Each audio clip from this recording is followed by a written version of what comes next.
Merhaba dostlar, ben Ozan. Bu videoda sizlerle beraber orta üst segmentte alınabilecek yani 30.000 TL altı en iyi telefonlara yakından bakacağız. Baştan belirteyim, her zamanki gibi herhangi bir sponsorluk yok. Burada benim almayacağım, önermediğim hiçbir telefon bu listede olmayacak. O yüzden işiniz rahat olsun. Fakat telefon alırken nereden aldığımız ve satıcılar önemli. Bu telefonların hepsinin de güvenilir satın alma linkleri açıklama ve yorumlarda var. Oradan rahatlıkla alabilirsin. Açıkçası şu anda piyasaya baktığım zaman da 30.000 TL altı telefonlar tam olarak amiral gemisi alternatifi ve 25-30.000 bandına geldiğimiz zaman da özellikle ekran, performans ve kamera tarafında tam bir amiral gemisi deneyimini uygun fiyata rahatlıkla veriyor ve burada çok fazla telefonda yer vermedim. Özellikle fiyatını gerçekten hak eden, performansı ve deneyimiyle bu 3 noktada en sağlam telefonlardan bahsedeceğim. Evet, bu aralıkta çok fazla telefon var fakat ben burada sadece en iyilerden bahsedeceğim ve buradaki en önemli kriterler de kamera, performans, deneyim ve uzun ömürlülük. Bu 4 noktada en sağlam telefonları inceleyeceğiz ve sizce bu serinin her bütçe için olan versiyonda gelsin mi? Gelsin diyorsan alt taraftan beğenip abone olup zili açmayı unutma. Destekleriniz benim için çok önemli. Şimdi hiç uzatmadan alınabilecek en ucuz telefonumuzla başlayalım. Burada benim de 20.000 sınırındaki favori telefonum Honor 400'ü görüyoruz. Honor 400'e baktığımız zaman açıkçası Honor 200'den çok daha farklı bir tasarımla karşılaşıyoruz. Özellikle kasa yapısı ve kamera modülüyle biraz iPhone 16'yı andıran bir yapıya sahip. Fakat Android cihazlar içinde kıyasladığımda özellikle orta segmentte biraz daha ayrı bir konumda. 7.3 mm kalınlık ve 184 gramlık bir ağırlığa sahip. Boyutuna oranla hem ince hem de hafif diyebileceğim bir telefon. Özellikle tek elle yarım saat 1 saat kullandığımızda elimizi yormayan bir cihaz. Arka kapakta çerçevelerde plastik. Malzeme kalitesi olarak çok üst bir beklentiniz olmasın. Orta segment bir cihazı oranla düşündüğümde malzeme kalitesi gayet yeterli. 6.55 inç AMOLED Full HD Plus 460 ppi piksel yoğunluğuna sahip. HDR 10 bit renk derinliği ve DCI-P3 renk uzayının tamamını kapsıyor. Ekranda renkler, canlılık, kontrast oranı gerçekten muazzam seviyede. Telefonda video, dizi film izlerken, içerik tüketirken vermiş olduğu deneyimiyle bir amiral gemisini kesinlikle aratmayacak düzeyde ve parlaklık kısmında da 5000 nit maksimum parlaklığı görebiliyoruz. 4 nanometrelik Snapdragon 7 Gen 3'e 8 GB RAM ve 256 GB depolama eşlik ediyor. Bu donanımla beraber Honor 400 günlük kullanımda, arayüzde, menüde, genel bir kullanım için düşündüğümde oldukça performanslı ve verimlilik tarafında da kesinlikle başarılı bir işlemci. Oyun tarafında da Call of Duty, PUBG Mobile gibi oyunlarda orta ayarlar 60 FPS stabil bir deneyim alıyoruz ve yarım saat 1 saat aralıksız şekilde oyun oynadığımız zaman da herhangi bir FPS drop'u ara ara nadir bile olsa donma takılma sorunları yaşatmıyor. Kamera tarafında da ana kameramız 200 megapiksel, f1.9 ve OIS desteğine sahip. İkinci kamera 12 megapiksel ultra geniş, ön tarafta da 50 megapiksellik 4K 30 FPS çekebilen bir kameramız var. Arka kamerayla da yine 4K 30 FPS'te OIS ile beraber güzel çekimler yapabiliyoruz. Özellikle batarya performansıyla orta segment cihazlar içinde düşündüğümde batarya deneyimi olarak en iyi telefon diyebilirim. Tamamen gündelik kullanım odaklı 120 Hz'de yoğun bir kullanımda 10 saatlik ekran sürelerini rahat görebiliyoruz. Kablosuz bağlantılarda Wi-Fi 6, Bluetooth 5.4, 5G ve NFC desteğini görüyoruz. Hoparlör kısmında da stereo hoparlörler var ve Dolby Atmos desteğine sahip. Güvenlik kısmında da yüz tanıma ve ekran altı parmak izi okuyucuyu görüyoruz. Suya ve toza karşı da IP66 sertifikasıyla su sıçramalarına karşı korunuyor. İkinci sırada özellikle ben Snapdragon işlemci istiyorum ve birinci odam performans diyorsan bu noktada Poco F6 önümüze çıkıyor. Arka tarafta mat bir cam yüzey kullanılmışken çerçeveler plastik. Fakat ben aynen X6 Pro'da olduğu gibi kasa yapısı olarak Poco F6'nın da ucuz, kalitesiz bir hissiyat yaratmayacağını kesinlikle söyleyebilirim. Kalınlık ve ağırlıkta 7.8 mm kalınlık ve 179 gramlık bir ağırlığa sahip ve bu kez gerçekten ince ve hafif bir telefonla beraberiz. 6.67 inç Full HD Plus 120 Hz tazelemenin yanında 5 milyona bir kontrast oranı, 12 bit renk derinliği, HDR10 Plus Dolby Vision desteğiyle Xiaomi ekranı dolu bir şekilde karşımıza sunmuşken hem akıcılık hem de görsel deneyim yönünde yine bu ekran bir amiral gemisini de aratmayacak seviyede. Snapdragon'ın en güncel ve ilk kez Poco F6'da gördüğümüz 8S geniş işlemcisiyle karşılaşıyoruz. 4 nanometrelik bu işlemcimiz performans anlamında performans olarak 8 Gen 2 ile başa baş bir seviyede. Zaten oyunlarda da piyasadaki tüm oyunları en yüksek ayarlar 60 FPS, düşük orta grafik arasında da 90, destekleyen oyunlarda da 120 FPS'i rahat rahat verebilecek. Kamera tarafında üçlü gözüken fakat ikili bir kamera ile karşılaşıyoruz. Burada 50 megapiksel ve diyafram açıklığı ciddi anlamda düşürülmüş. Bu sayede fotoğraflar ve video tarafında ışığı daha dengeli alabilecek. İkinci kamera 8 megapiksel ultra geniş ve ön tarafta da 20 megapiksellik Full HD 60 FPS çekebilen bir kameramız var. Ve nihayet arka kameraya da 4K 60 desteği geldi. Artık video performansının da iyileştiğini söyleyebilirim. Bataryada 5000 mAh'lik bataryayı ve 90 Watt'lık hızlı şarjı görüyoruz. Kutu içeriğinden bu adaptörde çıkıyor. 90 Watt'lık adaptörün kutudan çıkması çok önemli bir artı. Android 14 ve HyperOS ile beraber geliyor. Stereo Dolby Atmos hoparlörler kullanılmış. Suya ve toza karşı da IP64 ile 1,5 metre suya 30 dakika boyunca dayanabiliyor. 3. sırada yine 20.000 bandında alabileceğim en performanslı telefonu istiyorsam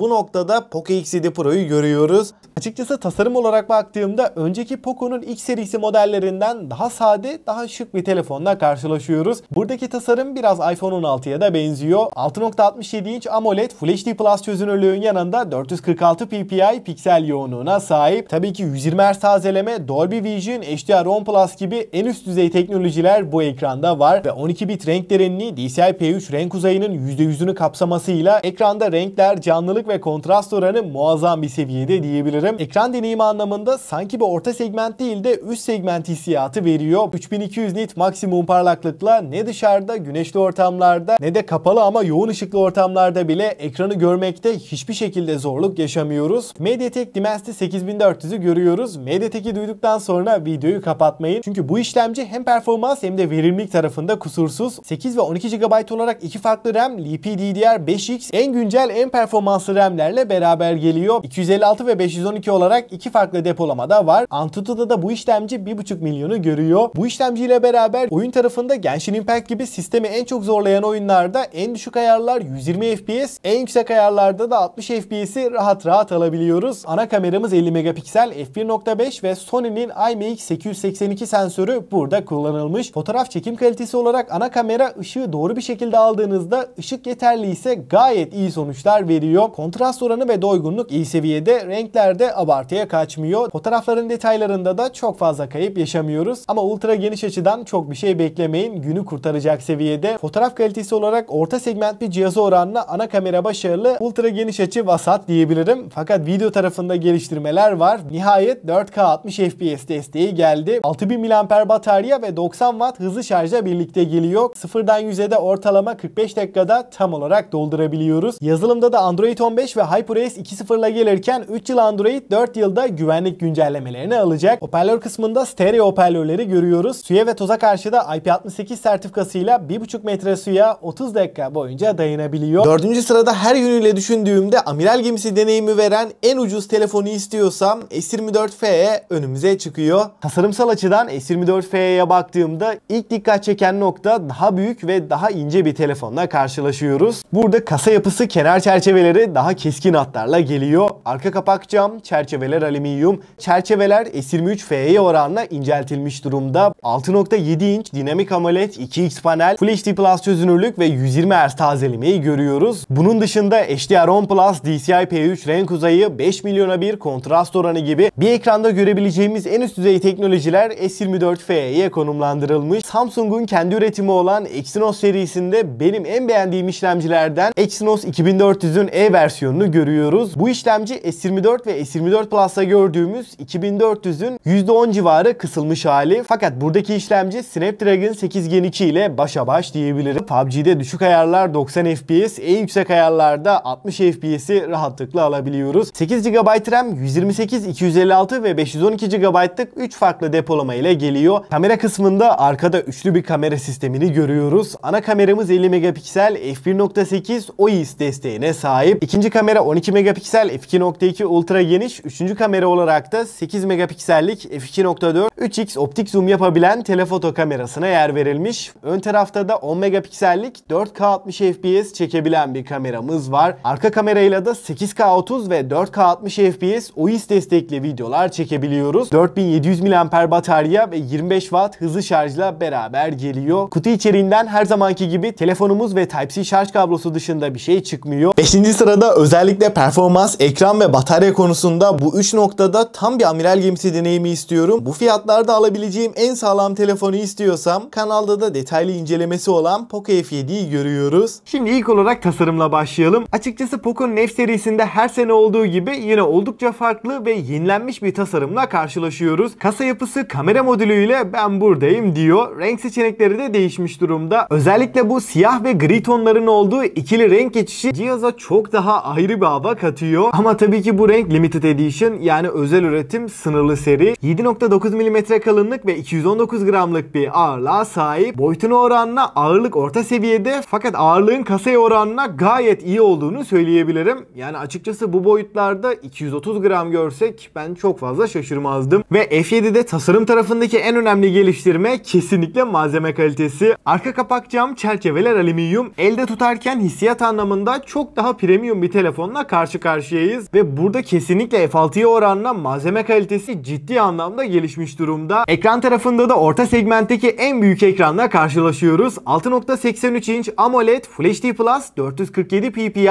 piksel yoğunluğuna sahip. Tabii ki 120 Hz tazeleme, HDR10 Plus, Dolby Vision, 12 bit renk derinliği ve 8 milyona bir kontrast oranı gibi en üst düzey teknolojilerle beraber geliyor. Donanımda bu fiyat bandının açık ara en güçlü işlemcisi Snapdragon 8 Gen 3'ün geliştirilmiş, verimlilik tarafında da iyileştirilmiş hali. Yani 4 nanometre 8S Gen 4'ü görüyoruz ve 12 GB RAM, 512 GB depolamayla beraber geliyor. Depolama biçiminin de UFS 4.1 olduğunu söyleyeyim. PUBG'de en düşük ayarlar 120 FPS, kayıpsız, stabil bir deneyim alıyoruz. Aynı şekilde en yüksek ayarları aldığımız zaman da 60 FPS'te herhangi bir lag, donma, takılma sorunu olmadan çok akıcı bir oyun deneyimiyle karşılaşıyoruz. Poco F7 ile istediğiniz kadar oynayın, istediğiniz kadar telefonu zorlayın. Herhangi bir kasma, donma problemiyle hiçbir anlamda karşılaşmayacaksın. Performans olarak baktığımda fiyatını oranla düşünürsem rakipsiz, genel tüm telefon piyasasını düşündüğümde de en sağlam telefonlardan biri. Ana kamera 50 megapiksel f1.5 ve OIS desteğiyle gelirken ikinci kamera 8 megapiksel ultra geniş, ön tarafta da 20 megapiksellik Xiaomi'nin alıştığımız Full HD 60 FPS çekebilen kamerayı görüyoruz. Video konusunda da 4K 60 FPS'te OIS ile beraber sabit, stabil videolar çekebileceğiz. Bu fiyat bandında hiçbir cihazda görmediğimiz 6500 mAh batarya, 90 Watt hızlı şarj desteğine sahip. Kutu içeriğinden bu adaptör de çıkıyor ve stereo hoparlörleri görüyoruz. Dolby Atmos desteğine sahip. Kablosuz bağlantılarda da Wi-Fi 7, Bluetooth 5.4, 5G ve NFC desteğini görürken suya ve toza karşı da IP68 ile beraber 1,5 metre suya 30 dakika boyunca dayanabiliyor. Dostlar, şimdi en önemli kısım, favorilerimden bahsedeyim. Eğer bütçem 20.000 sınırında ve aldığım zaman beni hiçbir noktada üzmesin, kamerası, performansı, ekran kalitesi ve bataryasıyla gerçekten dengeli bir telefon istiyorsam Honor 400 bu noktada en mantıklısı. Fakat benim birinci odağım performans ama ben MediaTek işlemci istemiyorum, Snapdragon istiyorum diyorsan bu noktada Poco F6 alınabilir. Fakat bana sorarsanız hem daha güncel olması hem de genel deneyimiyle X7 Pro Dimensity 8400 işlemcisiyle beraber çok daha mantıklı. Fakat benim birinci odağım kamera ve uzun ömürlük diyorsan bu noktada her yönüyle düşündüğümde tam bir amiral gemisi deneyimi veren S24F'ye 25-30 bin bandında en iyi seçenek. Eğer benim birinci odağım kamera değil, performans, ekran kalitesi ve batarya deneyimi ise bu noktada Poco F7 en mantıklısı. Açıkçası listeyi de genel olarak değerlendirirsem 20.000'den 30.000'e kadar bu piyasada alınabilecek en sağlam telefonlar bunlardı. Eğer bütçeniz 20 ile 30.000 bandındaysa bu telefonlar dışında bence başka bir telefona da bakmayın. Çünkü hem fiyat, hem performans, hem deneyim, hem de uzun ömürlük tarafında bu 4 noktada en sağlam telefonları inceledik. Bu telefonların hepsinin güvenilir satın alma linki de açıklama ve yorumlarda var.